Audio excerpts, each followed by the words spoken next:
Hello and welcome to an episode of I Need to Cook Food for Work, the Love Seitan version.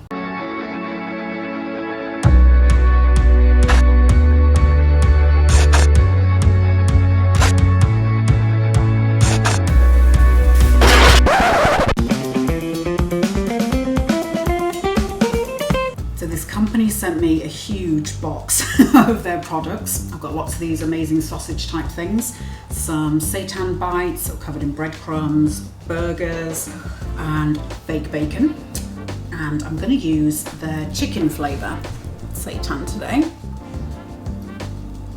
When I've been thinking through recipes of what I can do with it, I remembered I had some pastry in the freezer from when I made the za'atar tart. So I've still got some of that seeded walnut pastry. So I'm going to make some little tartlets.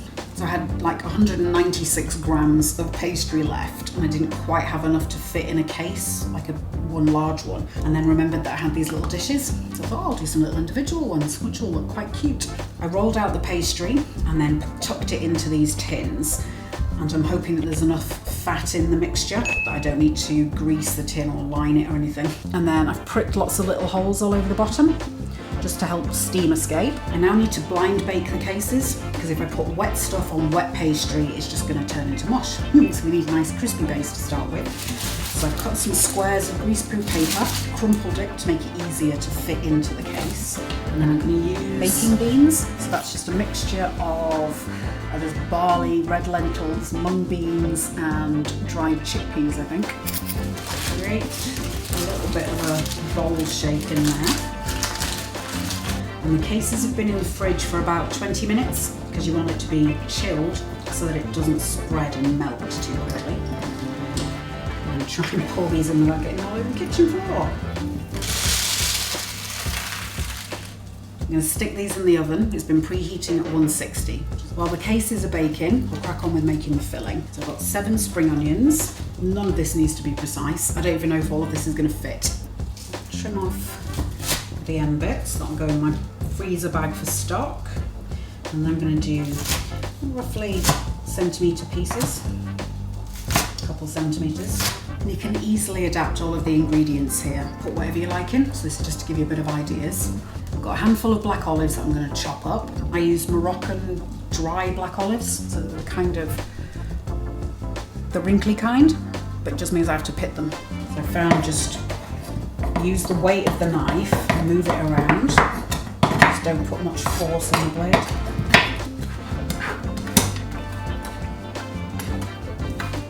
And I can just pull the pits out and roughly chop that. Putting a little bit of oil in the pan, adding the spring onions. Just to coat everything in the oil and then chop up the seitan. I think I'm going to cut this into kind of wedges and chop that down into pieces. To grab your own box of delicious goodies, head over to loveseitan.com and use order code chaotic10 to get 10% off your first order. This is a 400 gram pack of mushrooms. I tore these into chunks and then covered them in salt and pepper, stuck them in the air fryer at 180 for 20 minutes, then stirred everything together and added some Henderson's relish, which is like a vegan Worcester sauce, and 3 cloves of garlic, and then roasted for another 10 minutes. Got sweet corn and petit pois. This is like half a cup of each. And those in. These are mostly frozen. And I'll add in the olives, seitan, and the mushrooms. Give that a good stir to combine. I also had oregano, and marjoram on the mushrooms.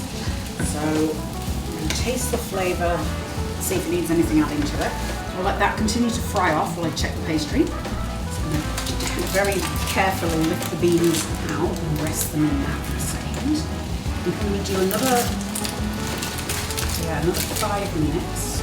Put them in for another 5 minutes and then I'm going to take the beans out and put them in maybe for another 10, just so it can crisp up. A teaspoon or so of mixed herbs, just to give it a little bit of extra freshness and kind of lifting the flavour of it. If I had fresh herbs, I'd put those in, but I don't. My smart garden is yet to fully wield.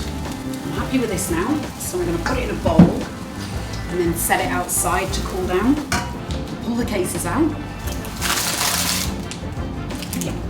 Set my timer for 5 minutes because I'm probably going to have to rotate them a bit just because I've got a few hot spots in the oven. And then to bind everything together, I'm going to use gram flour and make a batter out of that. The texture is going to be a bit like a quiche. So I've got 70 grams of gram flour, put that in a jug. And then I've got black salt here. So this stuff's got a really high sulfur content. It tastes a bit like eggs. It's not quite as intense as regular salt. So I'm going to put some in the batter and then I'll probably sprinkle a little bit on top of the tarts themselves. And just give that a pound. Put in about half a teaspoon straight into there. About half a teaspoon of bicarbonate of soda. This is going to give it some lift. I've done this before using chickpea flours, and I've made a pie, and I've also made like an omelette type thing. And this time I've decided I want to put some oat flour, so it's just ground oats. I just want to see what the texture is going to do. Yeah, it's like 2 tablespoons of ground oats. And then I'm going to whisk in the same quantity of water. So it's 1:1, the ratio. 1, and then 2 tablespoons. Whisk, and then just put that to the side until I need it. The reason for cooling the mixture down is if you put the gram flour mix in anything hot, it starts cooking and going hard. I popped to the shop earlier and they had some okra on offer, so I'll buy that. Someone's going to roast that as well. So okra, or lady fingers, they can be slimy once you cook them. So what you can do, instead of hating them, is embrace that sliminess and use it to make a coating. I'm going to put a couple of tablespoons of polenta into my coffee grinder, and I'm going to blitz it just to get it really fine.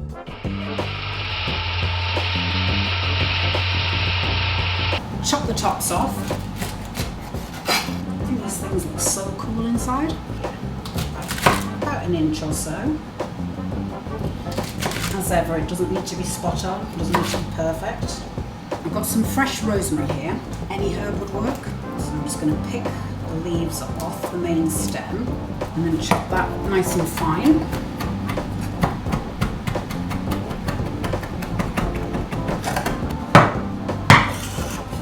Into the bowl. Add salt and pepper to taste.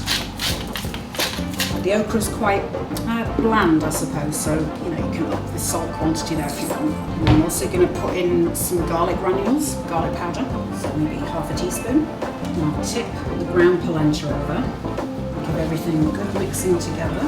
So you can see the okra's now got a little coating on it, so it's going to go nice and crunchy when it roasts. Pull the tart cases out, and I am thrilled to see gaps. So that means that it's not stuck, so it has shrunk back from the tin. So the mixture's thickened a little bit, so I'm just going to pour that in. Stir to combine.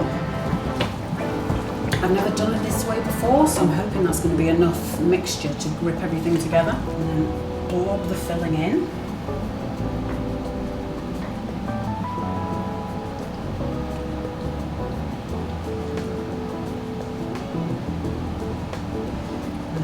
Pick up little bits and stuff it in any gaps, and then I'm just going to put the remainder in there.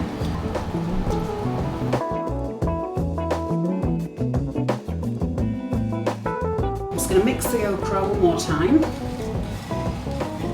get everything coated, and tip it onto a baking pan, spread it out.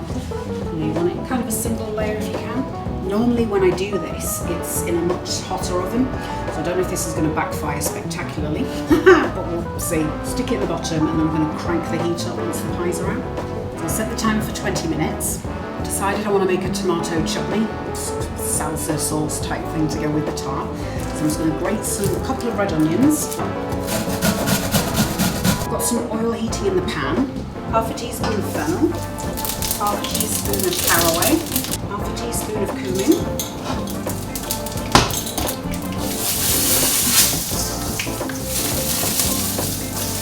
and then add that 2 red onions, 2 small onions,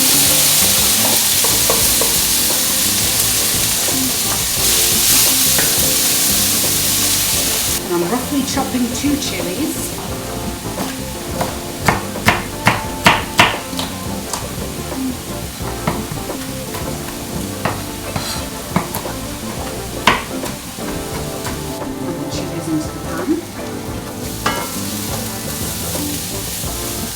Once those have cooked down for a few minutes, I'm going to chuck in some port. A couple of tablespoons maybe. I'll add a can of tomatoes. And then I'm adding a couple of tablespoons of dark brown soft sugar.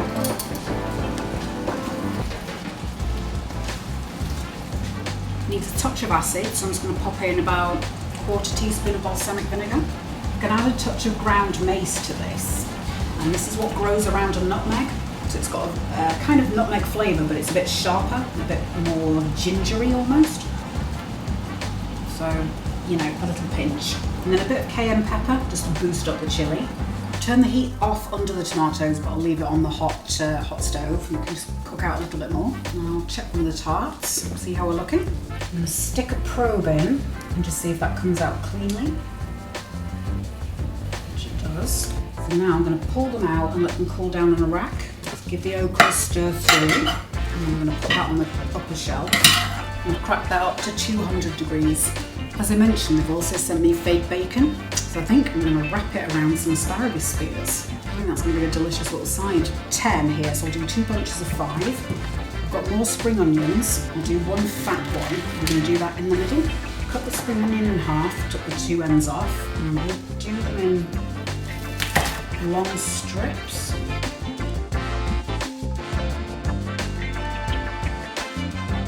We're going to lay down a couple of strips of bacon, set the asparagus down, some spring onion in the middle, do a little bit of salt and pepper, and then I'm going to roll. So I'm making like a little bundle there. Hopefully this is enough enough bacon. And just roll it, and then set that down on a non-stick baking pan. I'm using the weight of the asparagus to pin down the 2 ends of the bacon. I'm going to drizzle these with some olive oil. And I'll tuck these in the oven. I'd recommend doing it on the upper shelf, but I think the okra would benefit from being on the top to make it crunchy, whereas this just needs to be kind of roasted. I'll put those in for 15-20 minutes. It is dinner time. I'm very excited because I'm very hungry. So on the tart, I've noticed everything's gone kind of dark brown, sort of grey colour. And I think what's happened is the mushrooms have leached the colour out into the gram flour mix and kind of stained everything. I've got a bit of the tart and a bit of the tomato.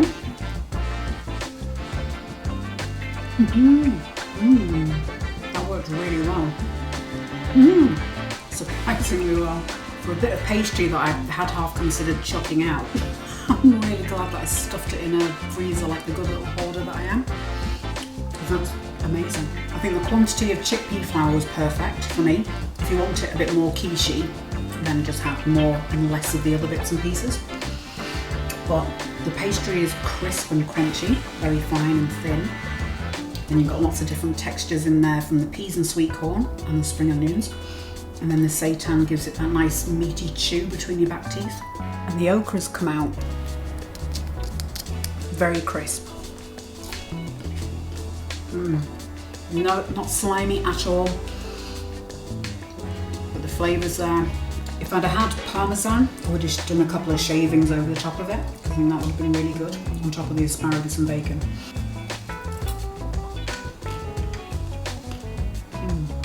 Because I kept the flavours fairly simple on the asparagus itself does a lot of the work. So you've got that lovely flavour from that, then a touch of sweetness from the spring onions, and then the bacon brings in a crunchy texture with a smoky flavour, which is really good. But you can certainly put some herbs in the middle of it as well. Fresh herbs, even dried, would work fine. Those tarts are great for a picnic or a kind of an afternoon party, that kind of thing. They come a couple of days ahead.